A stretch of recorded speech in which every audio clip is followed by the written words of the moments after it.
বৎসর ধরে শুধু গঙ্গার জলেতে ভাসিয়ে গেছে, এমনি এমনি নয়, চোখের জলে আর ভক্তি। সেই জন্য অদ্বৈত প্রভু কি করেছে, মনের আনন্দে ছুটে গেছে, তুলসী মাকে জড়িয়ে ধরেছে। আর ওই তুলসী মাকে জড়িয়ে ধরে, তুমি মা নম নম তুলসী কৃষ্ণ প্রেয়সী,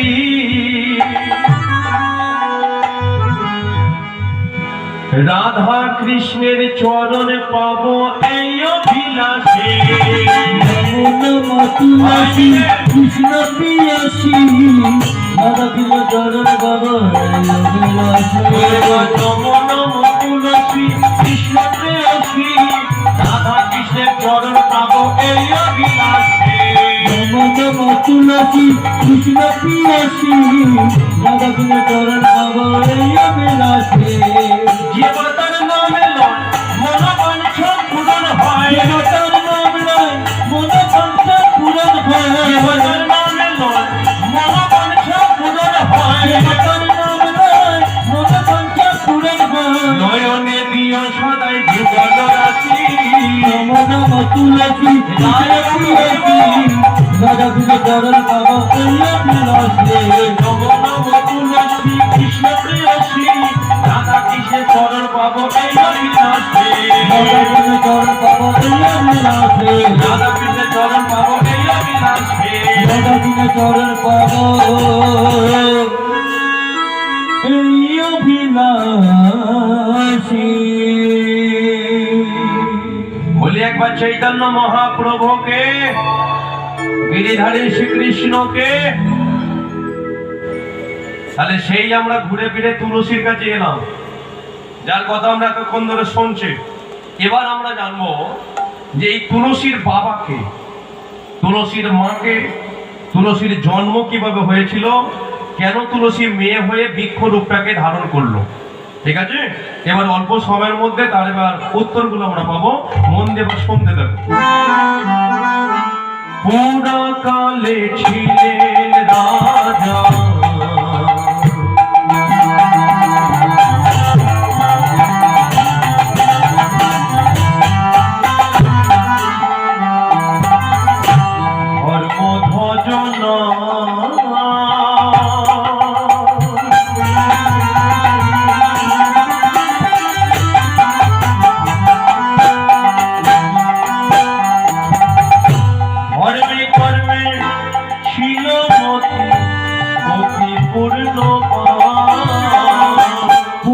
পুরাকালে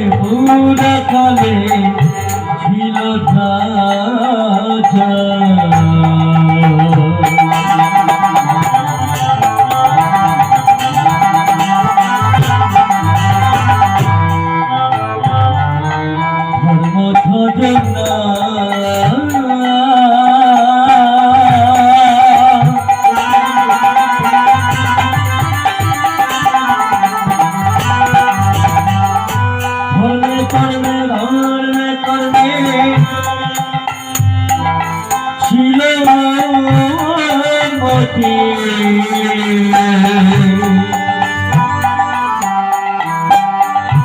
অতি পূর্ণ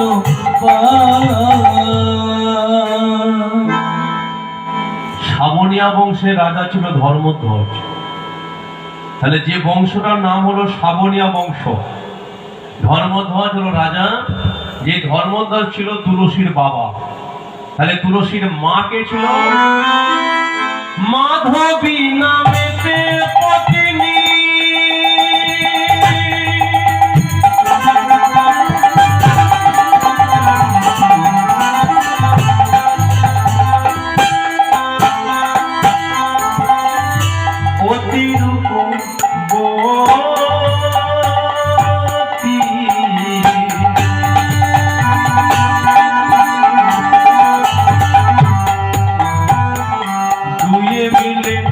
নারায়ণ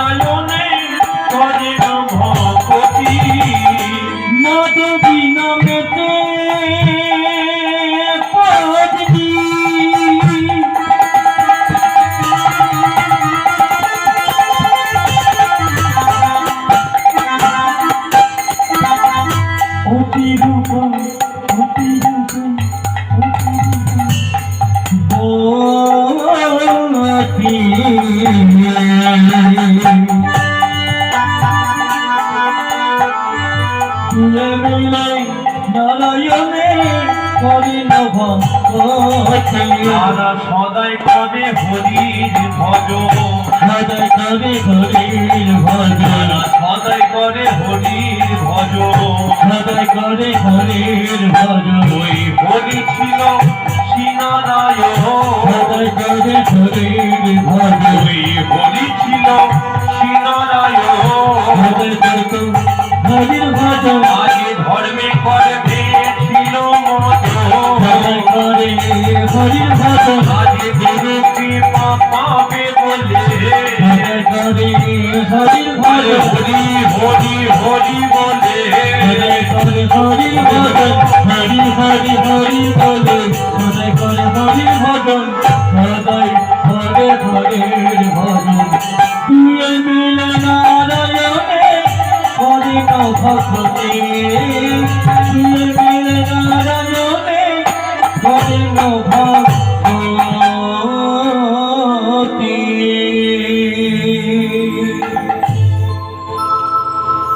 দেখবেন মেয়েদের যখন বিয়ে হয় না থাকে কোথায়? বাবা মার কাছে। কিন্তু বাবা মা কি করে? তাদের সমস্ত কর্মটাকে করে দেয় যে আমার মেয়েটা কিসে আনন্দ থাকবে। তাহলে মেয়েটা যখন বাবা মার কাছে থাকে, মেয়েটার মনের মধ্যে যদি কোনো স্বপ্ন, বাসনা, দুঃখ, আনন্দ কিছু তৈরি হয়, কাকে বলে? পাড়ার কাকাকে বলে না, কাকে বলে? একমাত্র বাবা মাকে বলে। কিন্তু ওই মেয়েটা যখন বিয়ে হয়ে পরের ঘরে চলে যায়, আপনারা বলুন তো, কোনোদিন তার মনের মধ্যে কোনো দুঃখ, বাসনা তৈরি হলে তার বাবা মাকে মন খুলে বলতে পারে কি? পারে না। তাহলে যে হয় তার স্বামী, যে হয় তার প্রতি দেবতা। তদ্র মাধবী মায়ের আজকে অনেকটা বছর বিয়ে হয়ে গেছে, কিন্তু তাদের ঘরে সবকিছু আছে। টাকা পয়সা, গাড়ি বাড়ি, ধন দৌলত, বিষয় সম্পত্তি সবকিছু আছে, কিন্তু এই সবের আজকে ভোগ যে করবে সেই সন্তান তাদের ঘরে নেই। মাধবী মা কি করে? নারায়ণকে সেবা না দিয়ে কোনোদিনের সেবা করে না, কোনো দিনের জন্য সে নিজের কথা চিন্তা করে না। ভক্ত কি করে? নিজের কথা চিন্তা করে, নিজে কি খাবো, নিজে কি পড়বো, নিজে কোথায় যাবো, তারপরে অন্যের কথা চিন্তা করে। কিন্তু যারা প্রকৃত বৈষ্ণব তারা কোনোদিন নিজের কথা আগে ভাবে না। আগে কি করে?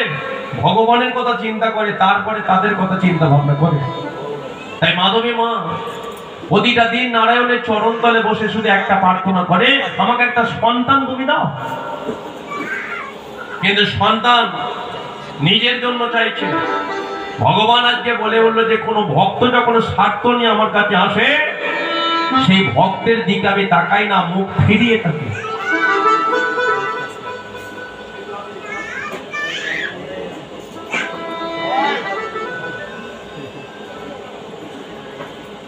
এখন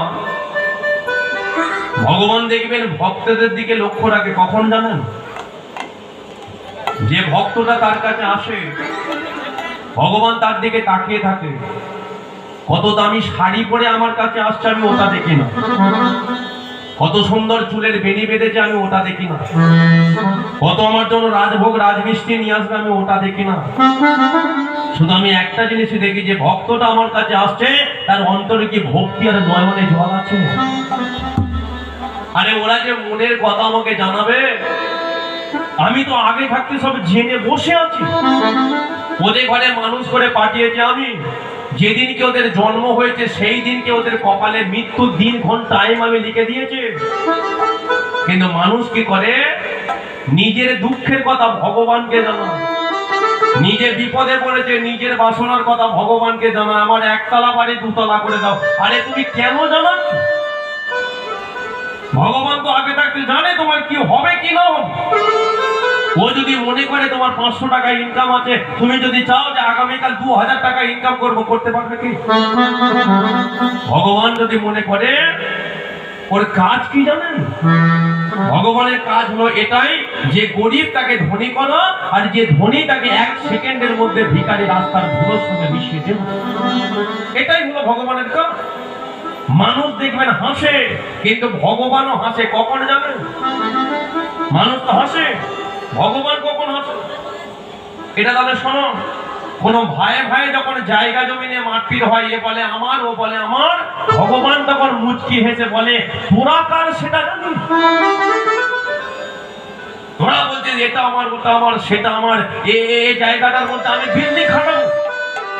ভগবান হেসে বলে তোদেরকে 1 সেকেন্ডের মধ্যে টেনে তুলে নিলে জায়গাটা খারাপ হবে, সরকারি খাবে। তাহলে তোরা কেন আজকে আমার আমার করছিস? তাহলে ভগবান তখন হাসে। কোনদিন নিজের কথা ভগবানকে জানাতে যেও না। একটা বার শুধু চিন্তা করো, আমি যদি ভগবানের কথা তাকে জিজ্ঞাসা করি, সে কিন্তু আমার কথা চিন্তা করবে। মা কি করে সন্তানকে আজকে ছোটবেলা থেকে দেখতে পায়? কেন দেখে? কারণ বাবা মা চিন্তা করে আজকে আমার 25 বছর 30 বছর বয়স, একদিন আমাদের 50 হবে, 60 হবে, পাড়ার কাকারা দেখতে আসবে না, পাড়ার ভাইপোরা দেখতে আসবে না। সন্তানকে যদি ছোটবেলা থেকে দেখাশোনা করে মানুষের মতো মানুষ করতে পারি, ও সন্তানটা বড় হলে আমরা যখন বৃদ্ধ হব, সন্তান নাই তো আমাদের ঘরে দেখবে। তাহলে তুমি আজকে ভগবানকে দেখো, তবে তো ভগবান তোমাকে দেখবে। নিজের এত গরম হচ্ছে, মাথার উপরে 3-4টে ফ্যান এসি লাগিয়ে দিচ্ছে, কিন্তু একটা বার চিন্তা করেছো তোমার ঘরে যে ভগবান বসে আছে তার কতটা গরম হচ্ছে? তুমি বাজার থেকে ভিড়ছো, ছেলে বলছে আমার জন্য ডেয়ারি মিল্ক, চকলেট আনবে, কুরকুরে আনবে।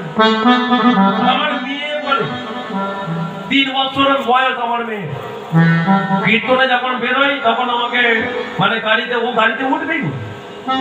আমি যখন বেরিয়ে যাই, বাবা আমার জন্য আসবার সময় চকলেট নিয়ে আসবে। আমি তখন চিন্তা করি তোর জন্য আনবো, আর একজন যে ঘরে বসে আছে তার জন্য কি আনবো? কি এগুলো বলে না, সন্তানরা বলে।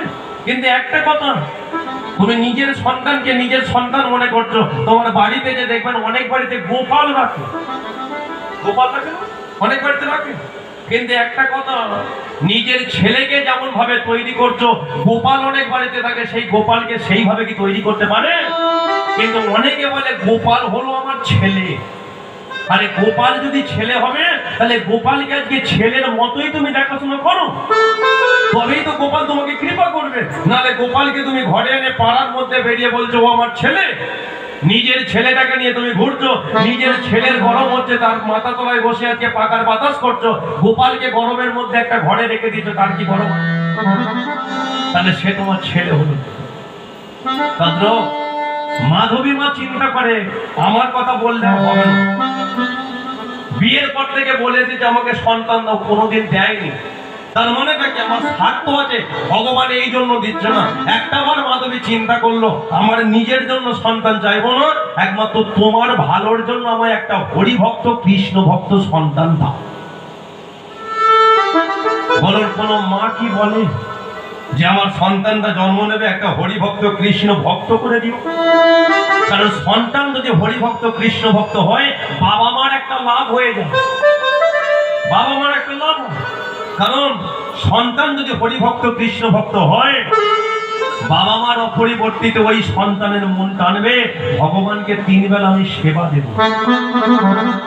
ওই সন্তানের আজকে মনটা টানবে যে সন্ধ্যা বেলায় অন্য জায়গায় তাসের আড্ডায় না বসে, রাস্তার ধারে না বসে, ভগবানের চরণ তলে একটু বাতি জ্বালবো, ধূপ জ্বালবো।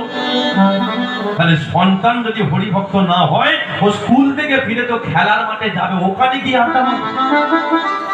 তাহলে সন্তান যদি হরিভক্ত হয়, বাবা মার লাভ হয়ে যায়। কারণ সন্তান হরিভক্ত হলে সন্তানের দ্বারায় বাবা মার ভগবান দর্শন হয়ে যায়। তার প্রমাণ কি জানেন? কৃষ্ণ ভক্ত হরিভক্ত প্রহ্লাদ। প্রহ্লাদ কি করতো? হরিনাম করতো, কৃষ্ণকে ভালোবাসত। কিন্তু তার বাবা হিরণ্যকশিপু কোনোদিন প্রহ্লাদকে মেনে নিতে পারেনি। ও হরিনাম কৃষ্ণ নাম কাছে ভালোবাসে। আজকে ওই প্রহ্লাদ হরিনাম করতো বলে নিজের বাবা হিরণ্যকশিপু প্রহ্লাদকে মেরে দেওয়ার কত ষড়যন্ত্র তৈরি করল। উঁচু পাহাড় থেকে ফেলে দিল যাতে ছেলেটা আমার মরে যায়, পাগলা হাতির নিচে ফেলে দিল যাতে হাতির চাপে ছেলেটা মরে যায়, হরিনাম করা বন্ধ। কালকুর বিষ আজকে প্রহ্লাদের মুখে তুলে দিল যাতে ছেলেটা খেয়ে মরে যায়, তাহলে ছেলেটা মরে গেলে বাড়িতে আর হরিনাম হবে না। কিন্তু একটা কথা, জীবন্ত ধন্য সেই ব্যক্তির যে ভক্ত হৃদয় মাঝে কৃষ্ণকে ধরে রাখতে পেরেছে, সেই ভক্তের জীবন তো বড় ধন্য হয়ে। নিজের ছেলে প্রহ্লাদকে মারার জন্য ষড়যন্ত্র করলো, কিন্তু ভগবান নিজে বারে বারে ওই ভক্ত প্রহ্লাদকে রক্ষা করে বাঁচিয়ে দিল। বাবা হয়ে চিন্তা করছে ছেলেকে পেঁচে ফেলতে হবে, এইভাবে হবে না। সেই জন্য একদিন বলে উঠলো, আরে প্রহ্লাদ, তুই যা তো হরি হরি করিস, বলতো তোর ভগবান আছে কোথায়? প্রহ্লাদ বলে, বাবা তুমি বলছো ভগবান আছে কোথায়, আমি তোমাকে বলছি বলো তো বাবা ভগবান নেই কোথায়? তার মানে তুই কি বলতে চাইছে, ভগবান সব জায়গায় আছে? বলে হ্যাঁ সব জায়গায়। ও সব জায়গায় আছে?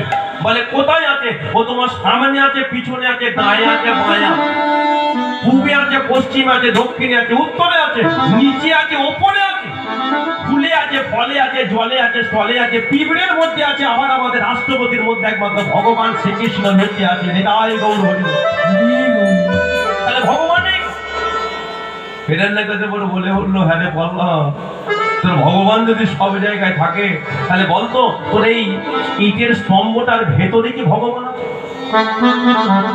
ভক্ত প্রহ্লাদ তখন ভক্তি আর প্রেম দিয়ে বলেছিল, হ্যাঁ বাবা, বিশ্বাস করে বলে দিচ্ছে আমার ভগবান এই ইটের ভেতরেতেই লুকিয়ে আছে।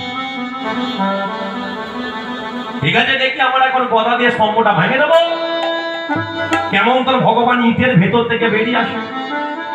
যেই হিরণ্যকশিপু তার ওই গদা দিয়ে স্তম্ভটাকে ভাঙতে গেল, ভগবান দূর থেকে চিন্তায় পড়ে গেল। বলে আমার ভক্ত তো ভক্তি প্রেম আর বিশ্বাস নিয়ে বলে দিয়েছে যে আমি ওই ইটের মধ্যে লুকিয়ে আছি, তাহলে এখন যদি আমি এই স্তম্ভ থেকে না বেরিয়ে আসি আমার ভক্তকে তো মিথ্যাবাদী বলবে। কিন্তু ভক্তকে কেউ মিথ্যাবাদী বলবে এটা তো আমি মেনে নিতে পারি না, কারণ ভক্ত আছে বলে তবে আমি ভগবান হতে পারি। ভক্ত যদি না থাকতো আমাকে ভগবান বলতো কে? ভক্ত যদি না থাকতো 3 বেলা সেবা দিত কে? ভক্ত যদি না থাকতো আজকে সে আমার চরণ তলে বসে ধূপবাতি জ্বালতো কে? আর ভক্ত যদি না থাকতো হরিবাসরে বসে কীর্তন শুনতে শুনতে তারা 2 হাত তুলে বলতো কে? নিতাই গৌর হরি বল, হরি বল। তাহলে ভক্তকে কেউ আজকে অপমান করবে সেটা তো আমি মেনে নিতে পারবো না। যেই হিরণ্যকশিপু তার গদা দিয়ে স্তম্ভটাকে ভেঙে দিল, আজকে ওই ভগবান শ্রীকৃষ্ণ কি করেছিল? নৃসিংহ অবতারে। দেহটা ছিল মানুষের মতো, মুখটা ছিল পশুর মতো, বড় বড় নখ, বড় বড় দাঁত। স্তম্ভ থেকে বেরিয়ে এসে যেই তার উরুর মধ্যে হিরণ্যকশিপুকে শুইয়ে দিয়ে তীক্ষ্ণ মুখ দিয়ে তার বুকটাকে চিরতে যাবে, হিরণ্যকশিপুর হাত জড়ো করে, প্রভু তোমাকে একটা কথা বলবো। হ্যাঁ বলো। না তুমি তো আমাকে 1 মিনিটের মধ্যে মেরে দেবে, কিন্তু মারার আগে আমাকে 1 মিনিট সময় দেবে। কেন না, সময় নিয়ে কি করবি? না সময় যদি দাও তাহলে আমার মৃত্যুর আগে আমার ছেলে প্রহ্লাদের পায়ে হাত দিয়ে একটু প্রণাম করে আসবে।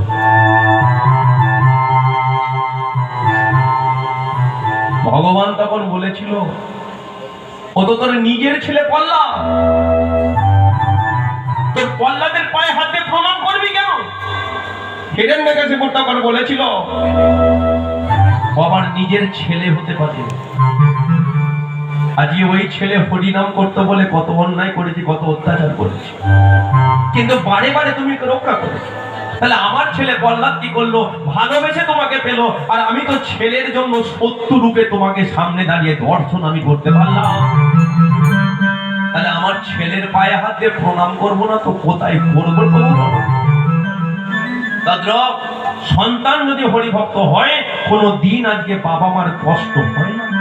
বলি একবার ভগবান শ্রীকৃষ্ণকে, রাধা মাধবকে নারায়ণের কৃপা হলো, এবারে ঠিক দিনে ঠিক সময়ে শতেক বছর পরে আইল মাধবীর ঘরে।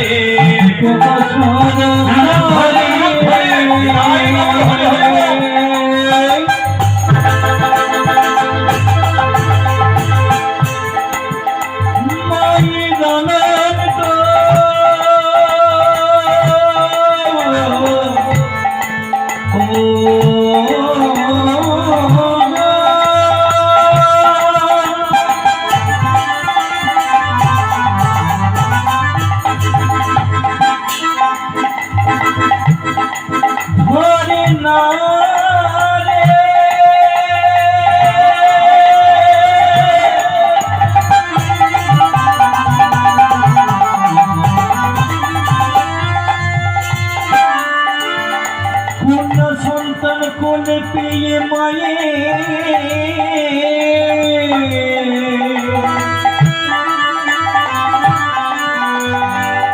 আনন্দ ধরে না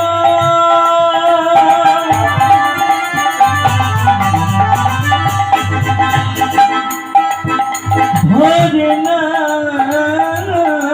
রে। 100 বছর পরে সন্তান হয়েছে। ধরে না রে।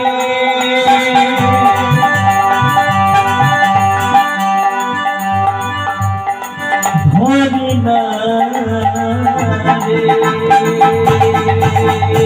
অনেক বছর পরে আইল মাধবীর ঘরে, বছর পরে আইল মাধবীর ঘরে আনন্দিতে হইল মগন, মগ্ন আনন্দিতে হইল মগন। মগ্ন আনন্দিতে হইল মগ্ন। তাহলে 100 বছর পরে সন্তানটা জন্মগ্রহণ করলো। এখন জন্মের আগে শ্রী বিষ্ণু নারায়ণ বলেছিল যে মাধবে, তোমার ডাকে আমি সন্তুষ্ট হয়েছি, কিন্তু একটা কথা, 100 বছর পরে আশ্বিনের পূর্ণিমা রজনীতে লক্ষ্মীর অংশ থেকে জন্মগ্রহণ করবে কন্যা সন্তান, কিন্তু ওই সন্তানটি জন্মের পর থেকে হরির চরণকে করবে সার। যখনই যৌবনেতে পা দেবে সেই দিনকে আমাকে পাওয়ার জন্য মনের মধ্যে বাসনা তৈরি হবে, আর যখনই মনের মধ্যে বাসনা তৈরি হবে তোদেরকে সারা জীবনের জন্য কাঁদিয়ে দিয়ে চলে যাবে।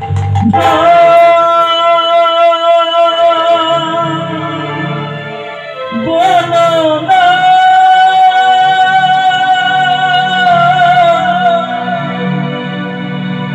প্রভু এমন কথা,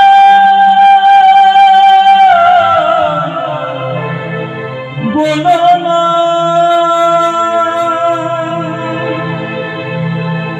সন্তান যদি দেবে আমার তবে কেন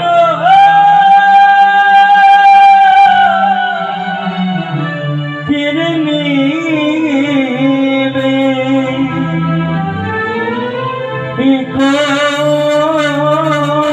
জনমে অপরাধী তুমি আমায় দেবে।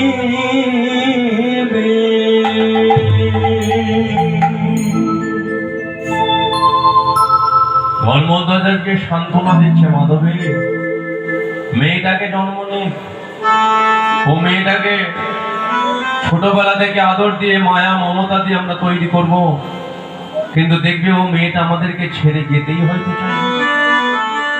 তাহলে মেয়েটা জন্ম নিল, কিন্তু তার নাম কি রাখবে? এই এই যে না শোনো, একটা কথা বলি, ছেলেটা তো জন্মগ্রহণ করলো, তাহলে ওর নামটা কি রাখবে বলো? এখন ধর্মদাস বলে কিনা তুমি বলো ওর নাম কি রাখবে। মাধবী আর ধর্মদাস যখন দুজনে কথা বলছে, হঠাৎ এদিকে শ্রী বিষ্ণু নারায়ণ দৈববাণী করে উঠল, শোনো, আজকের পর থেকে এই কন্যা সন্তানটির আমি নামকরণ করে দিলাম, যেটা জগতের মানুষ সবাই জানবে, তুলসী।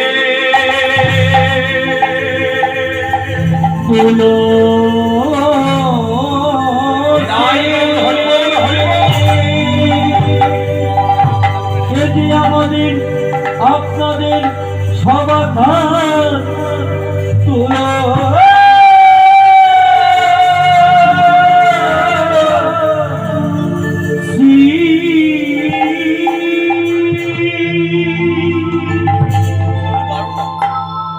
তাহলে এই সেই তুলসীর জন্ম হলো। তাহলে এবার আমরা জানবো যে এই তুলসী কি করে আজকে মেয়ে থেকে বৃক্ষরূপ তাকে ধারণ করলো। দেখতে দেখতে তুলসীর আজকে বড় হচ্ছে, সকালবেলা ঘুম থেকে ওঠে, ছুটে যায় স্নানের ঘাটে, তারপরে ছুটে যায় ফুলের বাগানে,